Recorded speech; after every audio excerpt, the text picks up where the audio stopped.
Safer Chemicals Podcast. Sound science on harmful chemicals.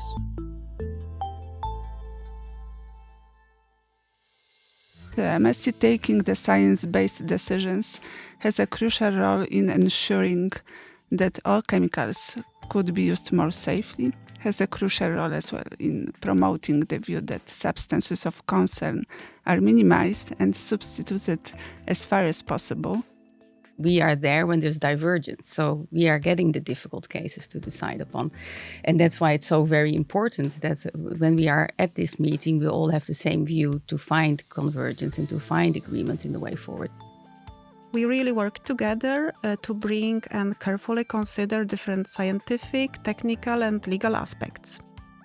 The European Union is a partnership of 27 European countries that have joined forces to build a better future together. Much like the EU itself, ECHA's Member State Committee also brings together representatives from all EU member states to seek agreements and resolve divergences when giving opinions on different processes of the EU's chemicals legislation, REACH. For example, the committee helps to decide whether substances of very high concern should be included in the candidate list for eventual inclusion in the REACH authorization list. This process is important for controlling the use of chemicals that are carcinogenic, mutagenic, toxic for reproduction, or pose other serious risks to people or the environment.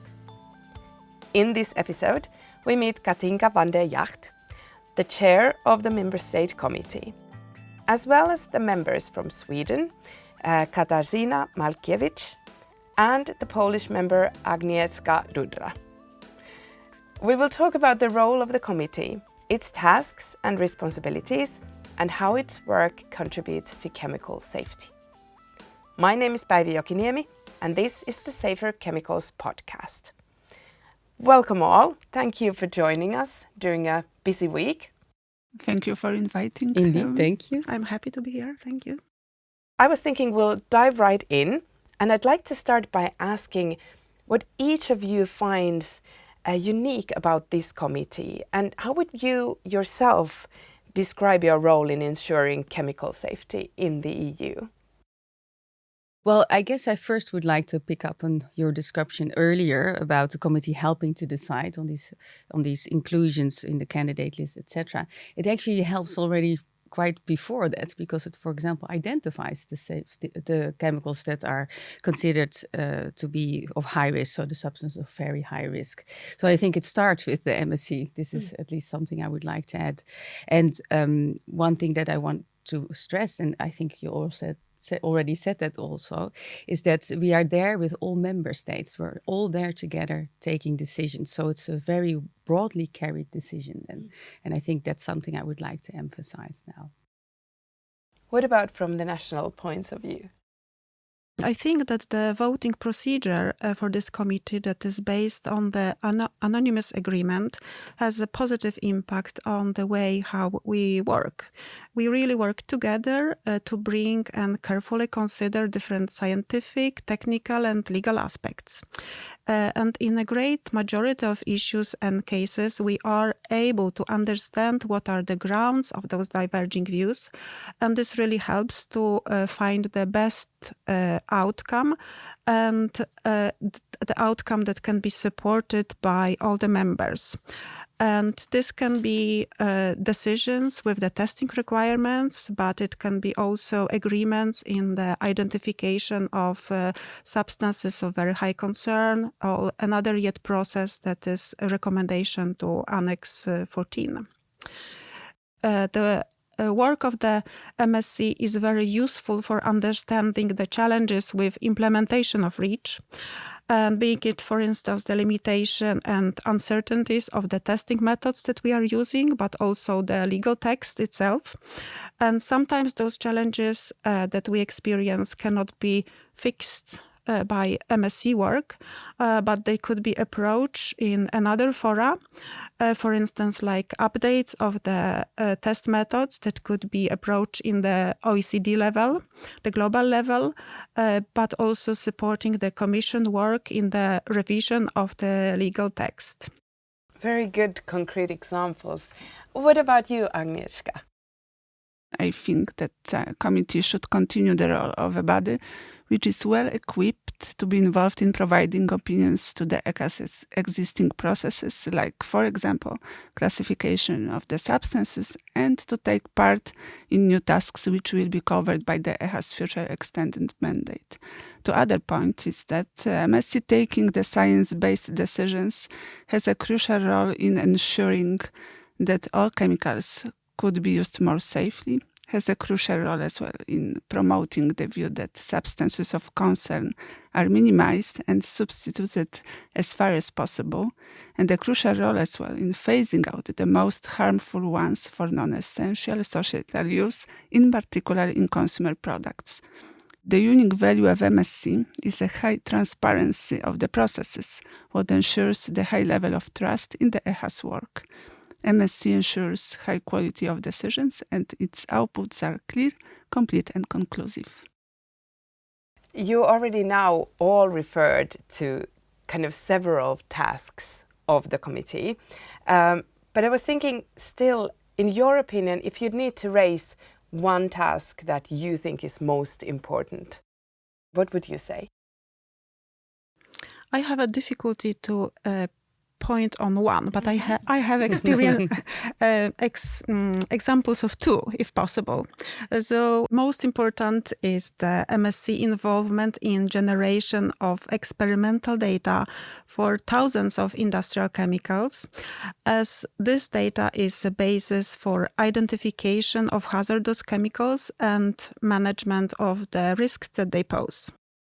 So, as an example, in last year, 2023, ECHA issued around 400 decisions for about 360 substances with the testing requirement to fulfill the standard data requirement.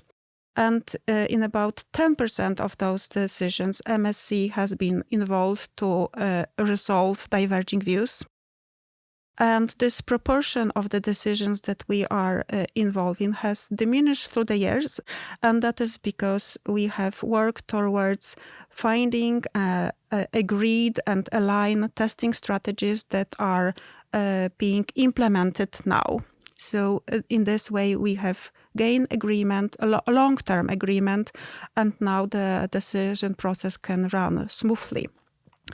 So another yet task that I cannot omit is the identification of substances of very high concern.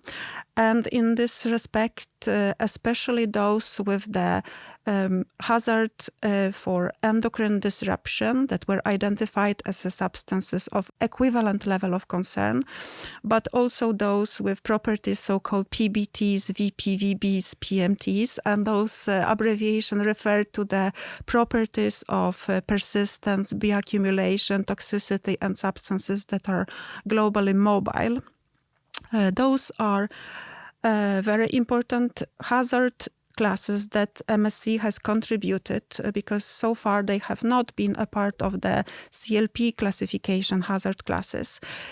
So out of the 240 entries that we have now in the SVHC list, about 30 of those entries are for ED properties and 70 are for the PBT, VPVB, PMT properties.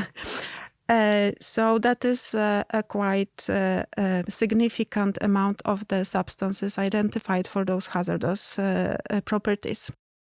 What about Agnieszka? My impression is the same as Katarzyna has already said, and I'm a committee member since 2020, and I can confirm that this body is very effective in achieving the objectives in terms of producing the scientific decisions on the legislative processes. And in my opinion, MSc's responsibility for resolving divergences of opinions among member states on proposals for substances of very high concern identification is very important because it can have an impact on all actors in the chemicals management system.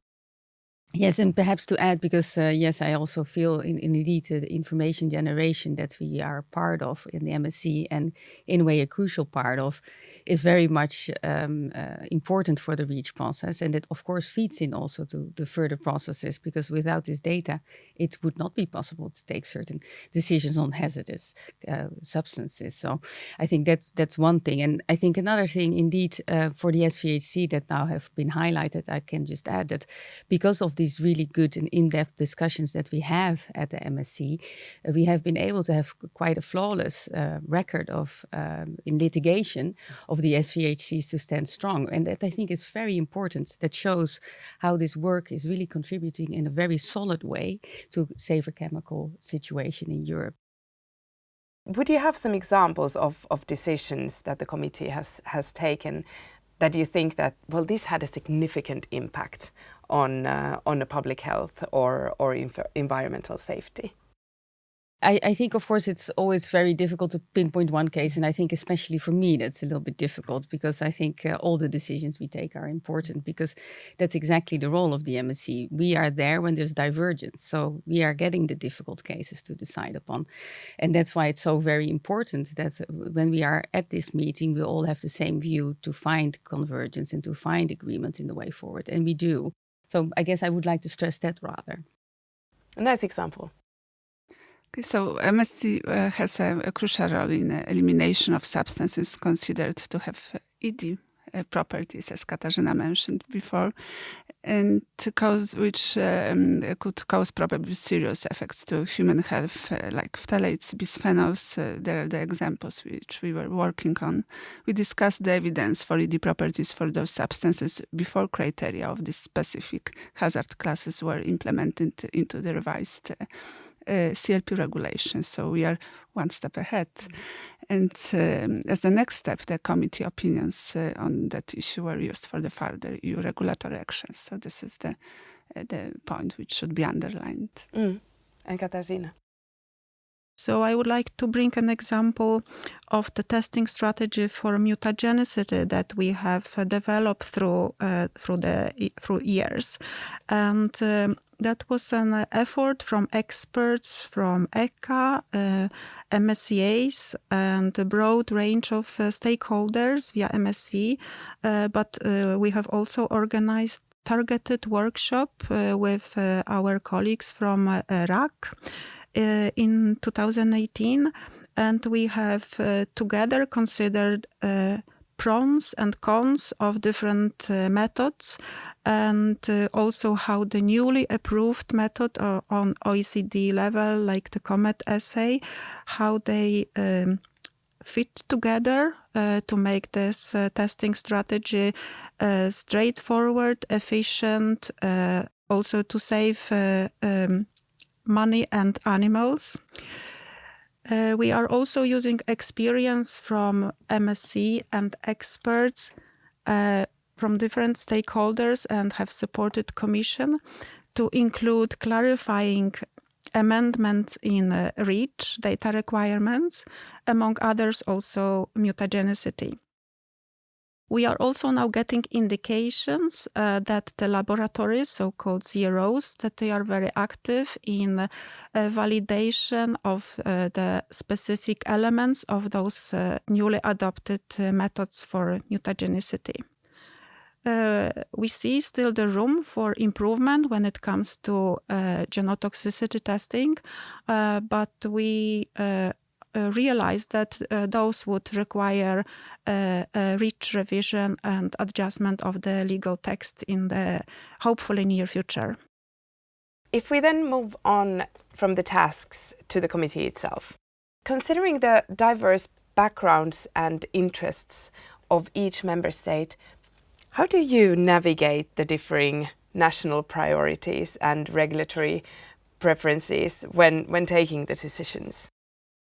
Well, of course, when we come to the committee, we already have received the documents that will be there for discussion, and we try to kind of understand how that would impact the different members. And then when we get to the meeting, we first of all try to listen to each other and understand well the points that are being presented and where everybody's coming from. And I think also here, again, it's clear that our members know very well what the task is for the MSc, and that's then to find a point of convergence. And I can see that our members are also always willing to listen to each other and ask clarifying questions.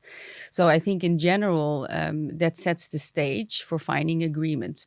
And yes, of course, sometimes there's difficult decisions, and also sometimes that causes a lot of emotions to rise, because of course it affects everybody in different ways, the things that need to be achieved. But I would say that in general, all the members are willing to find this agreement, and especially also in, for example, the pauses that we have between the breaks. So the breaks in the meetings are very important for people to exchange a bit further and very much understand the details of the concerns. And that helps very much, in my view, for finding this agreement. When making the decisions from the public health perspective, because my bureau is supervised directly by the Minister of Health, I always have in mind that chemicals should be safe under normal conditions of use. And in particular, from the public health perspective, a risk-benefit reasoning should not justify a risk to human health. So this is the main point we have in mind when taking such decisions. Yes, from my perspective, I think we have been very much involved in attempts to resolve diverging views by going into the core of science. So we have been searching for more information that could help to understand why there are diverging views. We have also experienced that the committee is working towards practical and pragmatic ways on how to resolve those diverging views. But I have to also admit that we have used the possibility that in the case that MSc cannot agree, that the cases have been submitted to the Commission for decision making that is based on the majority agreement, that at that level unanimous agreement is no longer needed. So to exemplify this story, I thought of the example with implementation of the reproductive toxicity study, so-called EUGRTS, and we also call it yogurt. So that is a relatively new method, has been proven to be very challenging. And under REACH, the scope of this evaluation, there are different sub-endpoints, needs to be decided on a case by case for each substance and based on the evidence that is existing. And it is about specific investigation for neurotoxicity and immunotoxicity. And the experiences show that there are really diverging views of how much and what is the level of evidence and type of information to bring this concern and to trigger those additional testing. And for instance, ECHA has commissioned preparation of scientific reviews to provide further insight on, for instance, association between narcotic effects and developmental neurotoxicity, but also connection between another mechanism based on sex steroid hormone and developmental neurotoxicity and immunotoxicity. We have, in the scope of this formal decision, as I mentioned before, we're not able to reach anonymous agreement at MSc for a few number of cases, and for those we submitted the cases to the Commission, and they were decided there based on majority agreement. Interestingly, for one case on narcotic effects, the case was also challenged and defended at EU court. So we have used several ways of getting to the agreement. Yeah, perhaps to pick up on what both Agnieszka and also Katarzyna were saying, is that indeed I see that the science is an important part of finding agreement, because in a way that's also, of course, where we're here in ECHA and in the Member State Committee. So I think if you work from science, it's indeed much easier to find common ground, because then, let's say, the more political pressures do not need to be taken into consideration. And I think finding these scientific aspects and working them out in detail, and then making sure that our experts are all on the same page, that is the first step. And then, of course, the next step is in the member state committee to make sure our members understand these things in a similar way in relation to the legal text, because that's then, of course, always a different way to express. And that's where we also need to find agreement. So I think in that sense, the work in the committee is both very scientific, but also very much related to the legal requirements of implementing the legislation. And I think these examples, and like also Katarzyna said, of course, the yogurts, let's call it that, is a very complex endpoint. And of course, we had to find a way forward in how to apply that. But I can say that in the last decision rounds, the yogurts decisions came through quite, let's say, easily, because this convergence of how to take these, so the generic approaches developed by the committee allowed for that to now go without any further discussion. So I think that's a big achievement indeed. Thank you for highlighting that. So if you think about these kind of difficult cases and how they are resolved, I heard here already mentioned science, both by Katarzyna and Katinka. You also raised in the beginning the importance of collaboration, listening, understanding each other. Is there something else that you would like to add at this point to how these kind of difficult situations can be resolved? Yes, I remember my first MSc meeting. It was the case of resorcinol. I would like to highlight the topic here, because Poland, together with other two member states, expressed a minority opinion that available scientific evidence did not show that resorcinol was a substance of very high concern because of its steroid disrupting properties, causing probably serious effects to human health. And the MSc discussion for resorcinol was very difficult because of the fact that this substance was considered twice by two member states with different conclusions.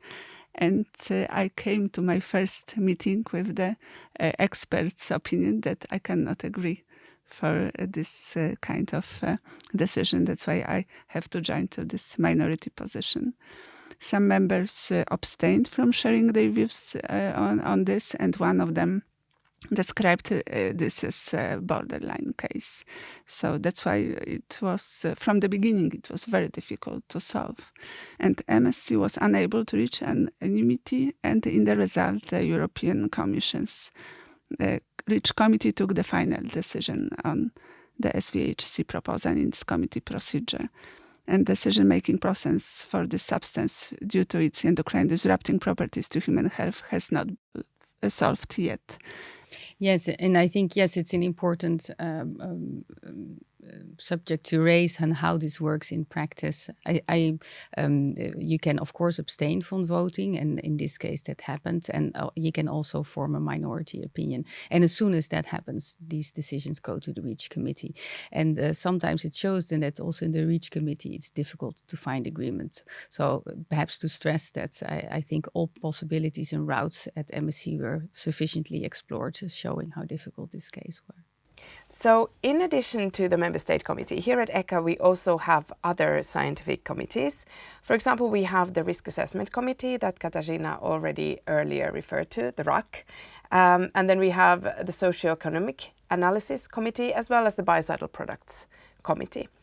How is your work related to the work of these other committees? Perhaps I can start on that, but yeah, for example, for the work at MSc, it feeds into, for example, the processes in RAC and CEAC.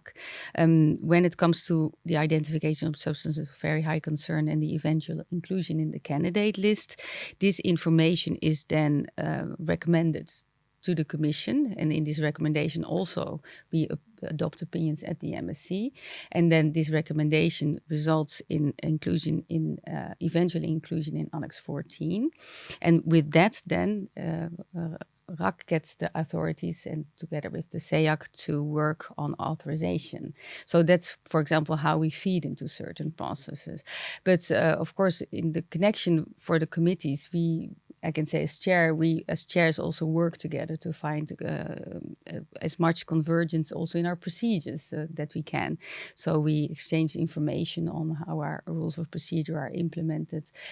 Of course, being mindful of the different roles the committees play. But yes, there is certainly also cooperation on that level. Yes, perhaps I would like to add that in the coming years, maybe there will be even a higher need to have a collaboration with RAC members, but also with the experts that are joining those informal groups on ED, endocrine disruptors, but also PBT groups. And my thoughts are about the process that right now we have been one and the same committee, MSC committee, who were requesting the tests for those properties, but also later in the process identifying those substances for those properties. And now in the future there will be one committee requesting the tests, but the other committee identifying, classifying those substances for those properties. So there is a need to adjust the procedure and also improve the collaboration, and also include those experts who are working in those informal processes via expert groups. Yes, and of course, we have also the nanomaterials expert group, and that's something that's perhaps more emerging. And just to highlight that there, also the MSc is now working on the information requirements related to that. So that will be interesting to see how that develops. Because I would like to note that as soon as things are a bit different, it means usually there is a need for more divergence. So, development of generic approaches to make the decision taking more efficient on these dossiers. So I'm very much looking forward to this particular task. Finally, I would want to take a look ahead. What are those emerging chemical concerns or hot topics that you see in the future and that the committee is now preparing to address? We see, for example, when we look at research needs, the focus is going to come via PARC. This is this cooperation, the partnerships for working together on developing the science in the upcoming areas. And the things highlighted there are, of course, neurotoxicity, immunotoxicity, and further knowledge on endocrine disruption.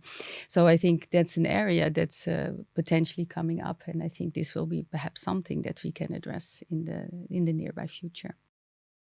Yes, Katinka has now mentioned all the keywords of my potential thoughts about the future emerging problems. But I would like to go back to nanomaterials.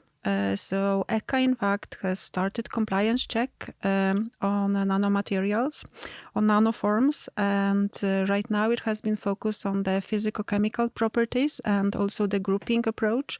But in the next step, pretty soon, what will follow are the decisions for the toxicity data and ecotoxicity data, and we need specific expertise. We need to be ready to be a part of this process via our experts. And luckily, we do have the expertise that is gathered in the nano expert group that was also mentioned by Katinka. The second keyword are the endocrine disruptors, and what we hope for is that there will be a soon revision of REACH with inclusion of the specific data requirements to test for ED properties to be able to efficiently gather this type of data and identify substances with these hazard properties. And I would like to also refer to the Commission work on the roadmap towards animal-free testing methods, because this is a clear signal of the emerging changes in the context of how we will test for hazard properties. And MSc has a role in this process, and we should follow the Commission work. We should use the experiences that we gather via MSc work to impact and also help to prepare for smooth implementation of the roadmap. thinking about the future of MSc, I would like to see it much more general, and having regard to the fact that more new tasks are to be transferred to ECHA. It seems that there could be new topics and tasks for the MSc for covering as well. Upcoming legal developments of the example of Industrial Emission Directive, Drinking Water Directive, or sector product-specific regulations combined with increasing availability of data according to the legislative package on the one substance, one assessment approach, resulting in the wider cooperation of all European agencies. So the other issue which should be underlined here is that, just to implement what Katarzyna said, is the development of the new non-animal testing methods regarding new approach methodologies that can be used to provide information on chemicals, hazard and risk assessment that avoids the use of animals. And what is the ambitious on this point? We can notice from many conferences and the meetings that the ECHA's ambition is to find the answer to the question how new approach methods can be used in the regulatory context to enhance the pace of ECHA's work, to have better informed, more relevant decisions and replace the need for studies on animals, with a main focus on higher tier human health and environment endpoints. This is the question. And for MSc, it will be a challenge to use NAMs in the regulatory context where the legal and scientific certainty is critical. Yes, and perhaps to pick up on these last points and also the point made by both Agnieszka and Katarzyna. Indeed, these new approach methods are very important. And of course, at MSc, we implement what's available to us via the regulation. And to help to these two processes to come together, we make sure that we update the MSc on all new developments on a regular basis. Just to exemplify that even today, this is the last day of our committee, we will have such a presentation which proves quite useful also for interaction and updating each other on the latest stance on these new approach methods. So sounds like the interesting discussions in the Member State Committee will continue throughout this year and next year and the years to come. At this point, I would like to thank you all very much for taking the time to join and to give these small insights to the life in Member State Committee. Thank you very much. Thank you very much, Päivi, for having us. Thank you also to all our listeners. Remember that if you want to tell us what you think about the Safer Chemicals podcast, you can do it through our feedback form linked in the episode details. And finally, you can find all our podcast episodes on our website at echa.europa.eu/podcasts. Safer Chemicals Podcast. Sound science on harmful chemicals.